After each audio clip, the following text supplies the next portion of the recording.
So guys, आज की Monday night raw जो हो रही थी Moody centre ATX Austin Texas से, वो फाइनली एंड हो चुकी है और आज का शो जरा सा बेहतरीन होने वाला था। तो चलिए एक बार नजर मार लेते हैं कि आज हमें क्या कुछ देखने को मिला। सो वीडियो को एंड तक पूरा देखना है आपने। एंड नाउ आप देख रहे हैं रेसलमैनिक, सेंस ऑफ सब्सक्राइब करना तो बनता है। तो शो की धमाकेदार स्टार्टिंग होती है द मामी रिया रिप्ली से, जो रिंग में आती है, मजा करती है और कहती है कि देखो यार, मैंने समर स्लैम की बीटरे के बारे में बहुत सोचा, मेरा दिल टूटा, दिमाग खराब हुआ, लेकिन अब मैं पिस्ड ऑफ हो चुकी हूँ। तो Dom Dom and Liv Morgan, अब अपनी उल्टी गिनती गिनना शुरू कर दो, क्योंकि मैं तुम्हारे पीछे आने वाली हूँ, वर्ल्ड टाइटल के पीछे भी और तुम लोगों के पीछे भी। फिर तभी हमें Dom Dom and Liv Morgan fans के बीच में दिखाए जाते हैं एंड लाउडेस्ट बू को कट करते हुए डॉम डॉम कहते हैं कि रिया, मैं बताऊं मैंने तुम्हें क्यों छोड़ा, क्योंकि मैं एक असली मर्द हूँ और मुझे एक रियल वुमेन चाहिए थी, इसलिए मैंने तुम्हें टाटा बाय बाय कह दिया। फिर रिया रिप्ली कहती है कि बाबू एक बार पीछे तो देख लो, कि तभी हमें पीछे से डेमियन प्रीस्ट देखने को मिलते हैं। वो डॉम डॉम को मारने लगते हैं, उन पर अटैक करने लगते हैं। लिव मॉर्गन रोकने की कोशिश करती है, लेकिन इसका कोई फायदा नहीं हो पाता। मारते मारते वो डॉम को रिंग के पास ले आते हैं, कि तभी कार्लिटो इन सब में ऐड होने की कोशिश करते हैं एंड हमें कार्लिटो और से डेमियन प्रीस्ट के बीच में एक सिंगल्स मैच देखने को मिलता है। डेमियन प्रीस्ट बड़ी आसानी से मैच को जीत जाते हैं, जिसके बाद Finn Balor and JD McDonald उन पे अटैक करने की कोशिश करते हैं, कि तभी मामी वहां पर आ जाते हैं एंड डेमियन एंड मामी फिन बैलर को घेर के खड़े हो जाते हैं। बट अनफॉर्चुनेटली फिन वहां से भाग जाते हैं और जेडी मैकडोनाल्ड को सारी मार खानी पड़ती है, जिसके बाद नंबर लग जाता है डॉम डॉम का और उनका भी वही हाल होता है। एंड इसी के साथ ये मूवमेंट यहीं पर खत्म हो जाता है। नेक्स्ट एक अंकल हाउडी की क्लिप के बाद हमें ऑडिसी जोन्स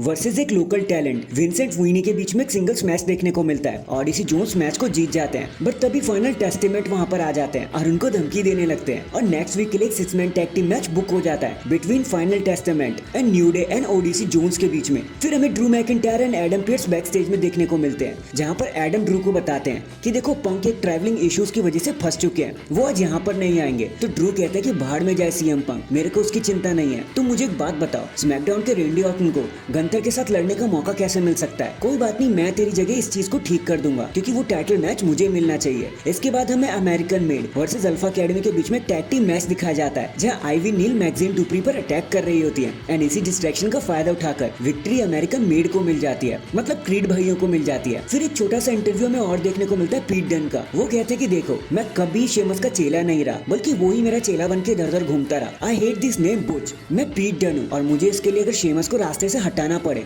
तो मैं वही करूंगा। नेक्स्ट हमें damage control versus the fusion के बीच में टैग टीम मैच देखने को मिलता है, जहां जो भी जीतेगा वो टैग टीम टाइटल्स के लिए क्वालिफाई हो जाएगा। लेकिन मैच खत्म होने से पहले एल्बा एंड इजला उन पर अटैक कर देते हैं और ये चीजें नो कॉन्टेस्ट की कंडीशन में एंड हो जाता है। इसके बाद हमें रेंडी ऑर्टन देखने को मिलते हैं, जो रिंग में आते हैं, मजाक करते हैं और कहते हैं कि 20 साल पहले इसी मंथ कह रहा हूँ मैं यंगेस्ट वर्ल्ड चैंपियन बना था और अब मैं उसी लेगेसी को दोहराने भी वाला हूँ बहुत जल्दी, बैश एंड बर्लिन में। इतना सुनते ही वहाँ पर गंथर आ जाते हैं और कहते हैं कि भाई कितनी बार बताना पड़ेगा, मान लिया कि तू ग्रेटेस्ट ऑफ ऑल टाइम है, लेकिन अब वक्त बदल गया है, अब ये कंडीशन मैं होल्ड करता हूँ। मॉडर्न एरा आ चुका है, न्यू एरा आ चुका है और रिंग जनरल यहाँ का किंग जनरल है। तू उतना बड़ा स्क्रू अप है जितना तेरे फादर है, बल्कि तू उससे भी बड़ा है। ऑर्टन एंड गंथर के बीच में एक फेस ऑफ होता है, कि तभी वहाँ पर ड्रू मैकिंटायर ऑर्टन को मारने के इरादे से चले आते हैं, कि तभी ऑर्टन एक आरकेओ ठोक देते हैं गंथर के ऊपर और वहाँ से पता नहीं कहाँ से सीएम पंक आ जाते हैं। वो ड्रू मैकिंटायर पर अटैक करने लगते हैं। पंक एंड ड्रू के बीच में घमासान लड़ाई हो जाती है। पंक ड्रू को बेल्ट से मारते हैं और बता देते कि ये सब अभी खत्म नहीं होने वाला। देन हमें बैक स्टेज के इंटरव्यू में सीएम पंक बताते कि सॉरी, मैंने झूठ बोला कि मेरी फ्लाइट डिले हो गई है।